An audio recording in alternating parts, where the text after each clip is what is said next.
ಸಾಧನೆ ಮಾಡ್ಬೇಕಂದ್ರೆ ತುಂಬಾ ಬೋರಿಂಗ್ ಆಗಿರ್ಬೇಕು, ತುಂಬಾ ಎಲ್ಲ ಬಿಟ್ಬಿಟ್ಟು ಜೀವನದಲ್ಲಿ ತಪಸ್ ಮಾಡಬೇಕು, ಇದೇ ತರ ಇಮೇಜ್ ಅನ್ಕೋತಾ ಇರ್ತೀವಿ. ಅದಲ್ಲ, ಆಕ್ಚುಲಿ ಸಿಂಪಲ್ ಸಿಂಪಲ್ ವಿಷಯಗಳು, ಸಣ್ಣ ಟ್ಯೂನಿಂಗ್ಗಳಿಂದ ಮನುಷ್ಯ ಏನ್ ಬೇಕಾದ್ರೂ ಸಾಧಿಸ್ಬೋದು.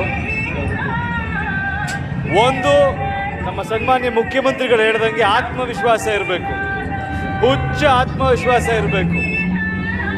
ನೀವ್ಯಾರಾದ್ರೂ ನಂಬಿದ್ರೆ ಕನ್ನಡ ಚಿತ್ರದಲ್ಲಿ, ಕನ್ನಡ ಸಿನಿಮಾ ಇವತ್ತು ಇಡೀ ಇಂಡಿಯಾ ಏನ್ ಗೌರವ ಕೊಡ್ತಾ ಇದೆ, ಆ ಗೌರವ ಇಷ್ಟು ಬೇಗ